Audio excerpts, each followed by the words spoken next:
This is a quote from Dante.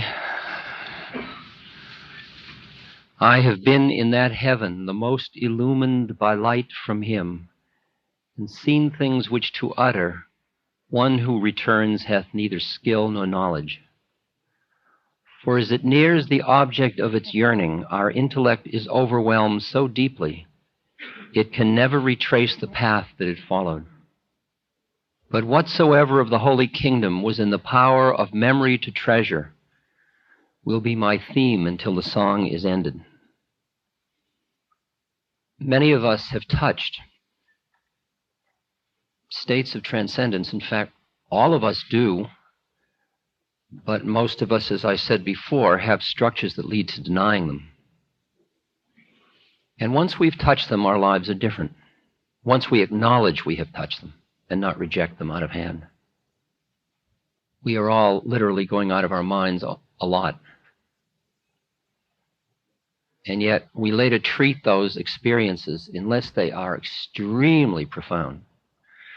Like I was talking with Rusty Schweikert, who was one of the astronauts, and he described how as he hung on to the outside of the spacecraft, and there was time when the camera had broken and they just had free time to sit there, to stand there. And there was a moment when he saw the Earth and he was in the universe, and something happened at that moment. It's so powerful. His whole life's been different since then. It's one of the problems they have with the astronaut program.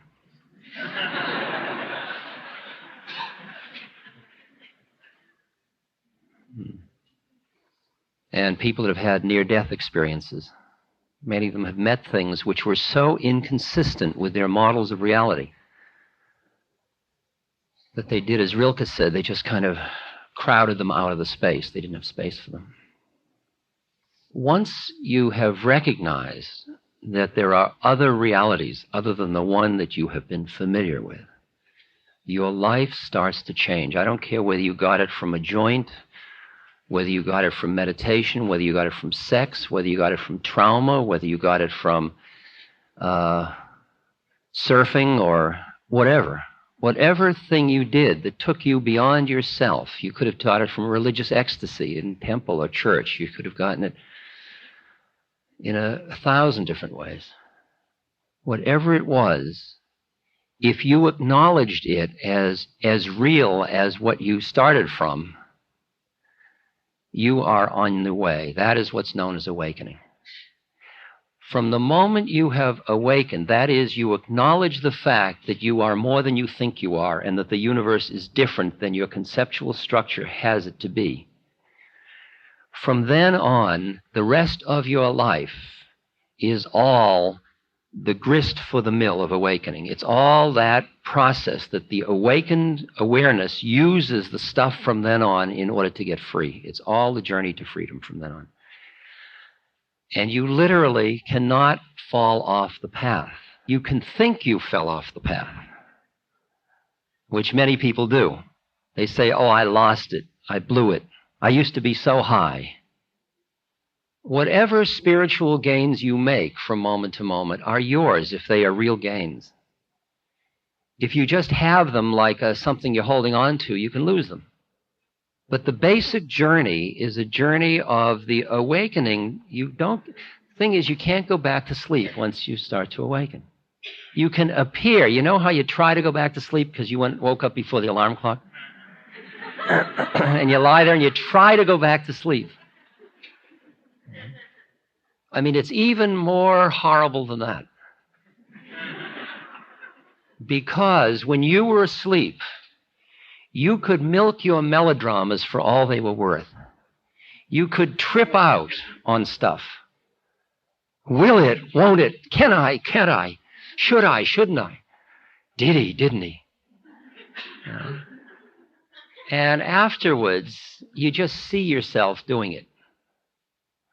There he goes, milking the drama again. And you want to milk it some more. That's the problem. I mean, this is shorthand conversation. Some of you will understand it. You really want to milk it. You really want to get lost back into the drama. You want to be back in the romanticism of life. Because the predicament is that something dies in you when something new is born. And what dies in you is a certain old style of taking your ego so seriously. You just can't quite get into it quite with the same verve you used to be able to. You know? So what we are about is a process of transformation then that happens, and it is a road that is just like this. It's highs and lows and depressions and elations, and now you got it and now you lost it, and you grab something and then it just turns into more spiritual materialism and it turns into nothing. And you just watch this process, and you see that in the late 60s, a lot of people, in early 70s, a lot of people got what I call phony holy. They intellectually saw where they wanted to be, and then they imitated it as if they were that. It's like imitating the Buddha or imitating the Christ or imitating Mother Teresa or whatever, or Anandamayi Ma. And the fraudulence of that, because we in the West are used to our intellect, leading with our intellect, so we see where we want to be and we imitate it and then pull ourselves into it. The fraudulence of that leads to a reaction. And you found the same people who you saw first in white with big smiles and doing beads and very holy. See them a few years later at the local bar. Now, saying, oh, that was all crap. It was all, I was off my mind. That was a cult. I'm done with that stuff. And now we got to deal with the real things of the world. And they say, I gave it up. But all they're doing is going through another part of the process. See, there's no way out of it once you start. That's the problem. I often feel like saying, people, don't start. See, it's too late for you already. I'm sorry, because you're here and you already know too much. See? A great story of a little boy that's being chased in Central Park, and I read it in the New Yorker, and this other kid says to him, is chasing him, and the other kid's big, and the little kid starts to climb up a tree. Big guy's climbing up, and the little kid says, I'm making you climb this tree. Big guy says, no, you're not. And he keeps climbing. He says, I'm making you climb the tree. No, you're not. I'm not going to climb the tree. So the big guy gets down, starts to walk away, and the kid says, I'm making you walk away. He yells from the tree. Big guy says, no, you're not. And as the big boy walks out of the park, the little boy yells, and everything you do for the rest of your life, I made you do.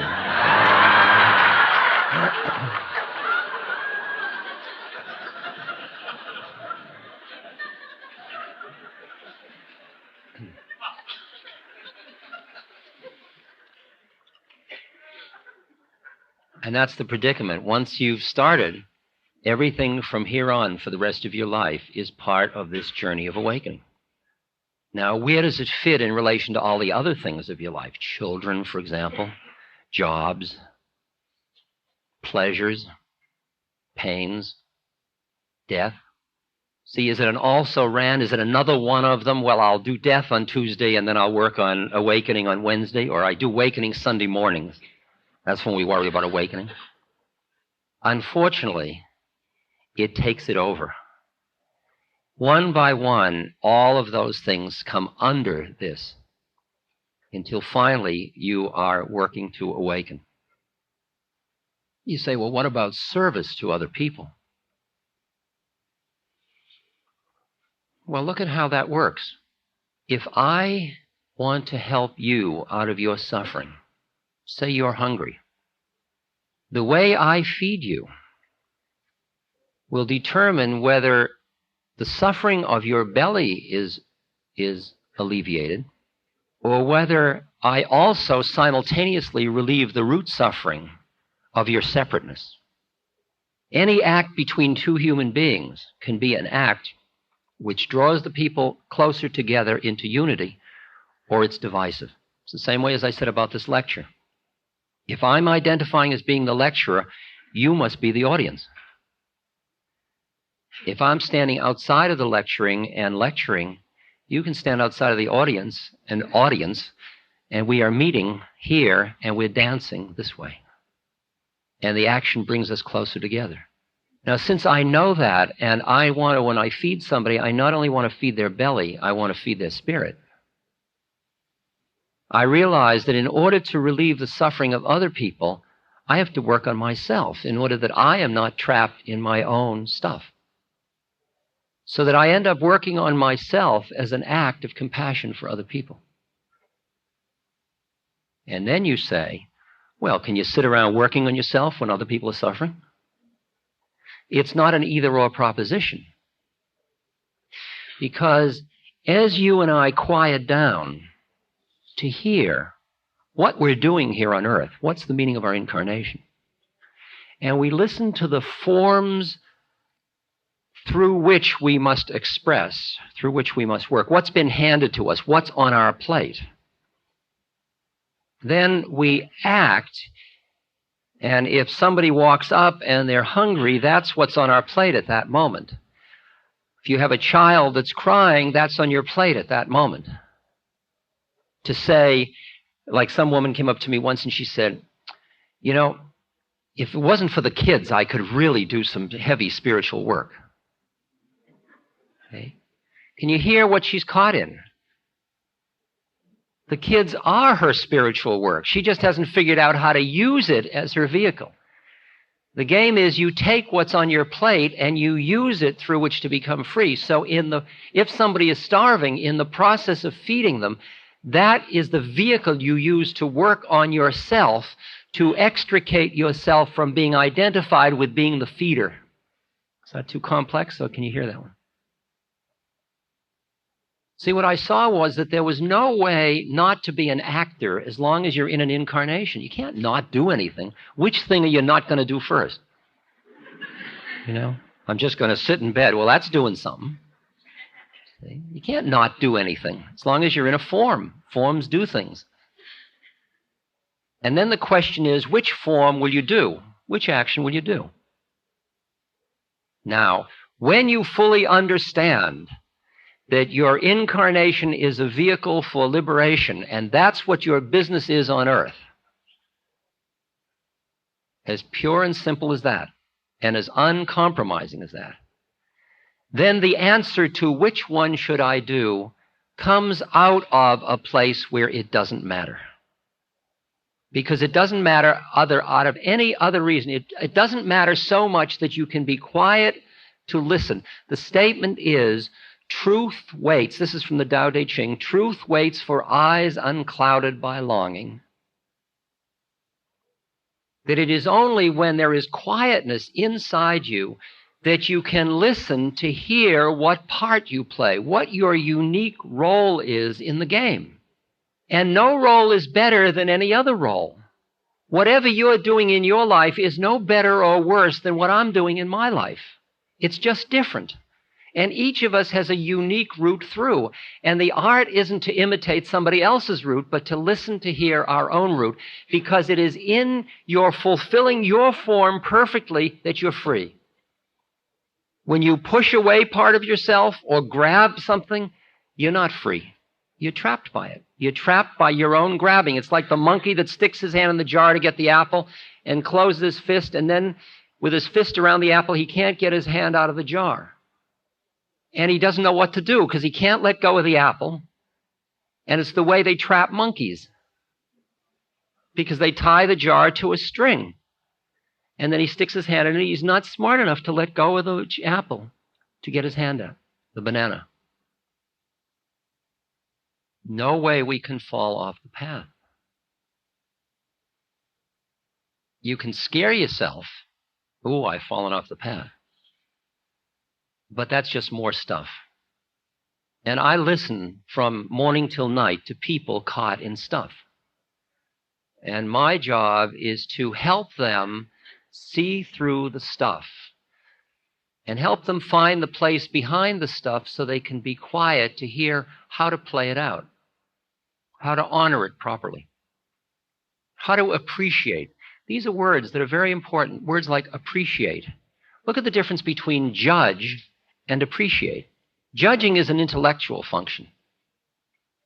Judging is something where you've got to decide between this and that, and you're constantly judging. Isn't it interesting? You go out into the woods and you look at trees, and you appreciate trees, little gnarled trees and big tall trees and oaks and pine and elms. Each one has its own distinctive beauty, and little gnarled trees have their own beauty. Everything's quite beautiful. Then you look at humans. Do you notice what happens to appreciation? It turns into judgment. As if, is short better than tall? Is fat better than thin? Is that. All those dimensions, suddenly it's all judging. And it's interesting to flip judging back into appreciation again. Like in our interaction with fellow human beings. We are constantly judging. But when you look at yourself, look at how you have unfolded. It wasn't necessarily all intentional. It's just been an unfolding process. You are what you are. You are an essence statement. If your name is David, you are an essence David at this moment. If you're Doris, you're an essence Doris. You are an essence person in the sense that it is uniquely unfolding quite beautifully. If you set aside judgment and just look at appreciation. Now look at another person. They are unfolding the way they are. Your judgment about them is cutting you off from them. But the appreciation, like somebody, you have a hard time with somebody, they're a real stinker. An essence rat. Now, do you appreciate essence ratness? I mean, they have to live inside of it. So you begin to see that people aren't really doing it to each other so much. You are using other people to do it to yourself.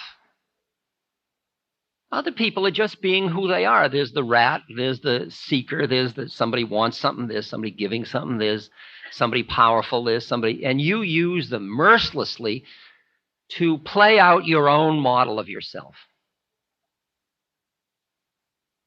And part of this process of awakening is to watch how you do this and start to accept the responsibility for the way in which you use the universe to keep doing it to yourself over and over and over again.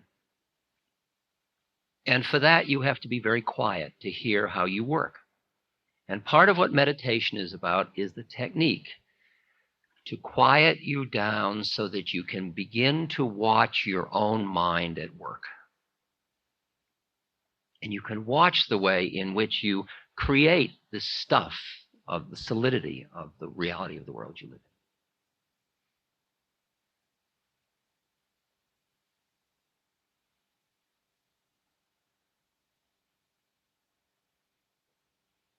So one of the stances is the stance of listening, of just listening. Listening very carefully. Listening to hear what is the fullness of this moment. Listening not just with your ears, and not listening just with your intellect, but listening with your whole being as a listening agent, listening intuitively. There is so much more information that comes into us than we process because we reduce the way we process material so well.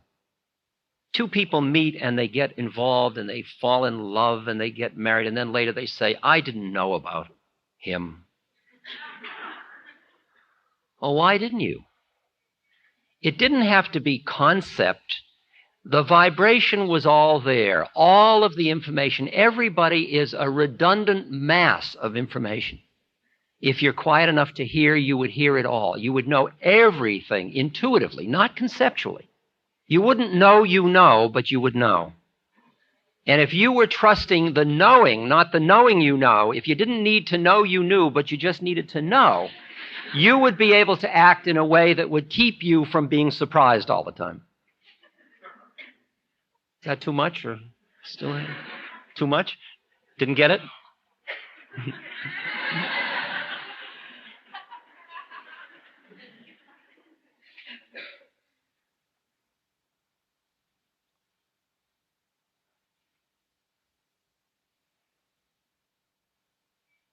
Put it another way, we have closed down that intuitive heart way of knowing the universe and substituted for it the intellectual way of knowing the universe, a conceptual analytic structure. So we think about everything to know whether we know it or not. And if we know each other through our minds and through our needs and through our personality, through our ego structures, we are always separate from each other. We are always like objects to each other.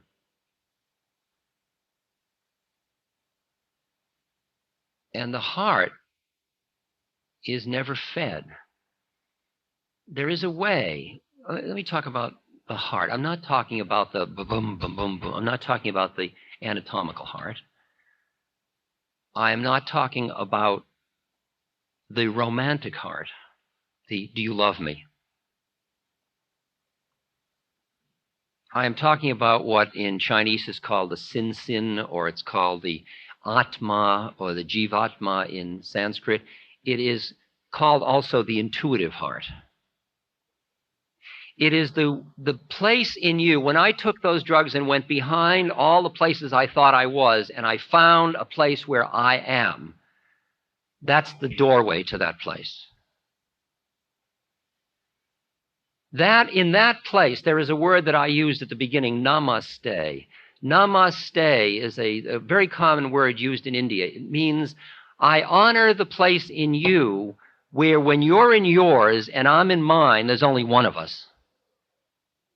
Because when you go deep enough into you and get behind all your personality and all your stuff, all your separateness, and I go back far enough inside me, it ends up there's only one of it. You could call it awareness. You can call it any number of things. You can call it energy. Lots of words for it. Part of what we're talking about is how to acknowledge that place in yourself. And then the next part of it is how do you feed it? It's the care and feeding of the intuitive heart. I mean, you must see when you walk down the street and you see somebody that is panhandling or sleeping in a doorway, the way in which you close your heart to deal with that situation most often leaves you tight. It leaves you closed down. It leaves you cut off. It leaves you alienated from the universe around you. And there's an anger in you that that situation demanded that you do that. And you feel safe when you're in your home and you can close the door and you feel safe to open your heart. Isn't that an interesting one? See, the root of that question is, how do we deal with suffering? How do you deal with suffering? Well, how do you deal with your own suffering? You see that you don't have any trouble dealing with happiness, with pleasure, which is different than happiness. But pain and suffering, what you try to do is push them away. But you get to the place where you understand that you want to be liberated more than you want to just avoid suffering. And liberation means that you start to use your suffering in order to awaken. And that is a big leap. That is a very big leap. As Gurdjieff says, Gurdjieff was a Russian philosopher. Another thing that people must sacrifice is their suffering. What an interesting word. No one who has not sacrificed his suffering can do this work. Nothing can be attained without suffering, but at the same time, one must begin by sacrificing suffering. What does it mean to sacrifice suffering? It means to stop identifying with it, stop milking it. I don't ask for suffering, but when it comes down the path and I've got it, I work with it. At the extreme end is the monk who says, God, God, give me more pain. It's the hair shirt. It's the one that suffering is seen as grace. My guru used to say, do you like suffering or do you like joy? And people would say, well, I like joy. He'd say, I love suffering. It brings me so close to God. Because when you see what suffering is, it's loss of control.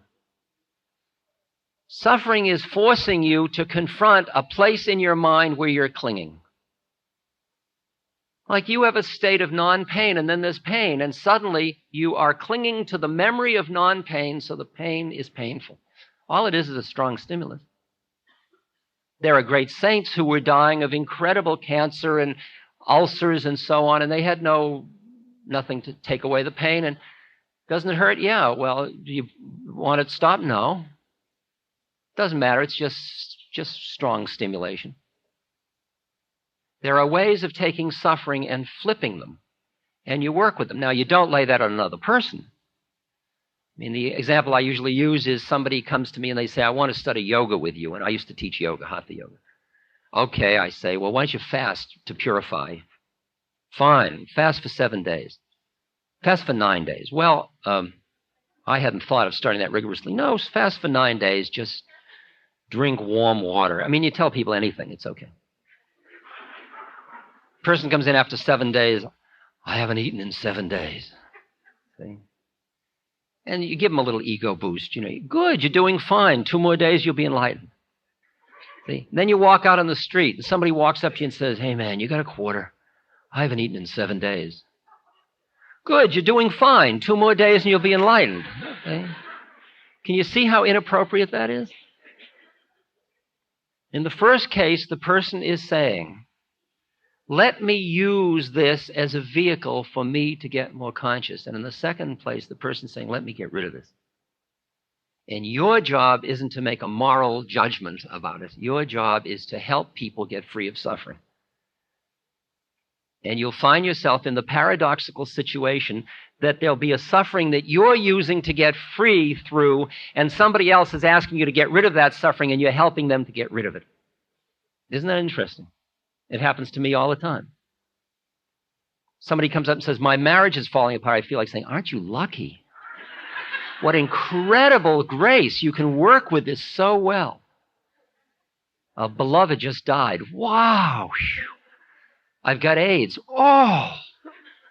Guy came up to me the other day, and he said he had AIDS. And he was a doctor in Los Angeles. He had just increased his practice twice-fold. Brought in assistants. He had a new house. He had just given a down payment on. He had 2 sports cars. He was making it in L.A. And he found out that he started to have AIDS symptoms. He wasn't positive. He had AIDS symptoms. And he came in and he was in terror. It's an actual terror.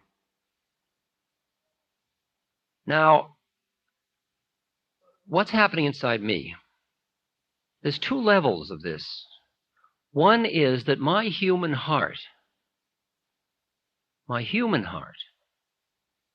is being ripped apart by his pain and his terror. Because I can empathize with his predicament. He has a whole model of his life going this way, and suddenly, boom, it's all different. And there's fear and confusion and everything. So my human heart is crying. There's the other part of me that is just quietly sitting inside that says, so. New curriculum, advanced course, incredible chance to awaken now. Now, I start to be with him. The first thing he feels is that my human heart is there. He feels like there's a fellow being hurting. And as I said before, the more you're rooted in the emptiness, the more your human heart is available. Because when you're not rooted in that spiritual depth, that rock-like place, you are afraid of your human emotions for fear they'll sweep you away all the time. It's only when you've got this other balance that you can let yourself in that deeply to those emotions. Because most people are either, first they've spent their life being just torn by their emotions. I love it. I hate it. It's all like this all the time. And then they awaken and they get outside of it all. And they're so beyond it all. And somebody falls down in front of them and they say, karma. I mean, they're just so remote from it all. You lost either way. You and I have this incredible tension that exists. that we are both, if you want to call it whatever words you want to use, we're both human and divine. We are both separate entities with human hearts, and we also are awareness that is beyond all the drama of it all. And to deny one is to miss the boat. You've got to have both of them. You can't stand anywhere. And so that at the same moment, there is the human heart, and if you just go up, the person doesn't feel your humanness. They feel you're intellectually very astute and you're very wise, but you're not warm. And if you're down here, you'll burn out so fast. You will burn out so fast because there is so much suffering in the world. You can't look in a doorway. You can't look at the newspaper. What you had to do, which is what most doctors and nurses and people like that do, is you close down your heart and you use your mind in the service of your heart and you do what's called being professionally warm, which is you act emotional, but you protect your heart because you're afraid it will be destroyed and you got to save something for home, you think. So you make your patients and all them instead of us. And you end up living with 9/10 of the world them, because 9/10 of the world are really suffering more than you are. And you're frightened of the stream, the ocean of suffering all around you. And so you're always locking the door and closing and protecting, because you feel your heart will break. If you are only identified with your human emotional heart, you have no choice but to defend, because the suffering is so great. And how much can you do? You're busy helping there, and there's that one, and then you're there, and it's that one. It's like the dam keeps leaking everywhere you look. But now you cultivate this other part of you behind it, which is just looking and says, so, yes. And you see there is suffering. And you see that the suffering is going to go on, and that it is an inherent component of incarnation. It isn't even something wrong from the highest place. It just is. It's the nature of form, that form has inherent within its suffering, because it's a clingy stuff. It clings to it. There's an inertia in form. It's not like liquid. It's not changing all the time. It's sticky. And you begin to see there is a sea of suffering around, and you listen quietly to hear your part to play, and you play your part. And whether or not the suffering ends is determined by so many factors. It's not in your hands. That's why burnout occurs, when doctors think they can take away your suffering. Or a friend thinks they can take away your pain. I don't assume I can take away anybody's anything. I can just be what I am as an environment, and then the other person, whatever they do, they do. And if they're ready to let go of their suffering, they'll let go of it. And if they're not, blessings, my dear. This is the wisdom that is expounded in the Bhagavad Gita. And the simple instruction is, be not attached to the fruits of your actions. You do what you can, and you do it as impeccably as you can, and what happens is what happens. Because it's determined by much more than you. I may try to make you feel good because I see that you got a sour look on your face, but you also ate a piece of bad cheese last night. You know? And that's a factor beyond my control. Furthermore, from your soul's point of view, I don't even know what function that suffering is serving you. How presumptuous of me to want to take it away from you. And yet my human heart wants to take away your suffering.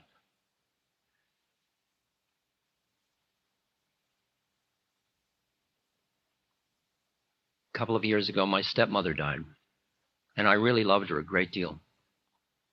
And I was nursing her at the last part of her life. And we got incredibly close. I would lie in the bed and just hold her in my arms. And I would have done anything to take away her pain, because I really loved her in an attached personality way. And I was making milkshakes and holding and watching the pills and doing everything and making sure her bed was just right and carrying her to the toilet every few minutes. And I felt myself just pulled fully into the service of that pain, really. And she said to me at one point, Rich, I don't understand this suffering.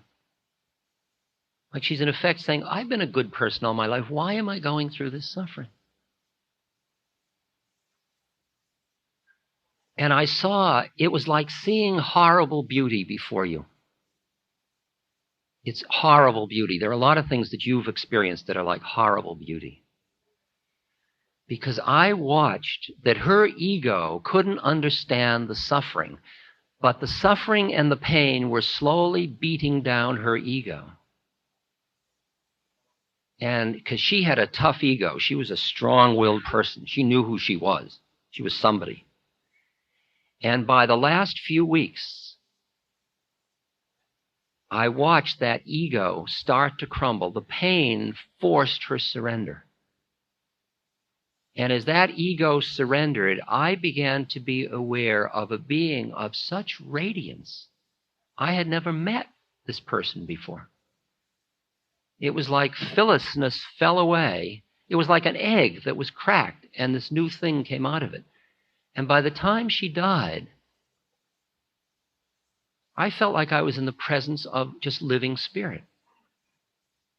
In fact, she was so far out at the time of her death that she said to me, the last thing she said to me was, "Rich, sit me up." And I put her legs over the bed and I sat her up, and her body kept falling forward. So I put my hand against her heart and the other hand against her back, and her head kept falling over. So I put my head against her head. And she was straight up. And she took 3 breaths and she left. Isn't it interesting that in Tibetan Buddhism, the way a conscious monk leaves their body is they sit up straight and they take 3 breaths and they leave. How did she know that? I mean, she went from Dorchester to Brookline to, to Cohasset, for God's sake. She didn't go by way of Tibet. She never read any of those books. She didn't know any of that stuff. Could it be that who that being was when she finished being who she thought she was, knew that? Could it be that when you let go who you think you are, you begin to recognize who you are and why you are being who you think you are this life? And through that whole period, I was doing my best to take away her suffering, and yet, with that other part of my mind in which I was seeing as God sees a little bit, I was appreciating the incredible grace of what was happening. And it was awful beauty, horrible beauty. Can you hear that?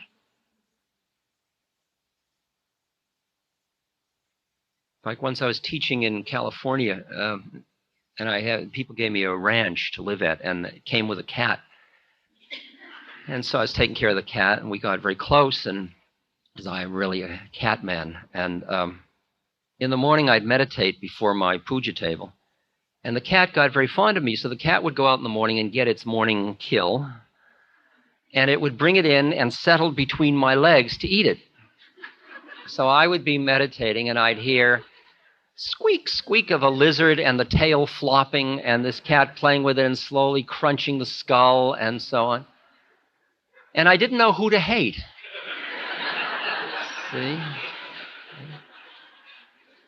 See, that's horrible beauty. That's exactly what horrible beauty is. You both hate it and you love it, and you understand it, and you understand nature is just doing its thing, and that's all. And that was the lizard's karma.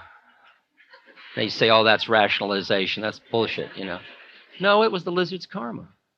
I mean, then it's finished with its lizardness for that moment. See, it's extraordinary to stand back far enough to consider the possibility. I'll just present it. I mean, you will not want it, but I'll present it. That there are no errors in the game. There's a great quote. Give me a minute. Plato. To know God is to know the laws, and to feel the goodness of the laws is to praise God. It's difficult for a person to feel the goodness of the laws when the person is suffering. And a person cannot see the goodness of the laws if his or her mind is drugged by the love of pleasure and the fear of pain. Such a mind invents gods or denies them, but never sees the laws at all. Truth waits for eyes unclouded by longing. That when your mind has pulled back so you are not busy being this or that, or wanting this or averting that, or thinking and identifying with your thoughts, but when you are just aware, you begin to see the nature of the lawful nature of the universe, in which all forms are related to all other forms lawfully, and it is just stuff that is unfolding, including you, including your body and including your thinking mind. It is all law.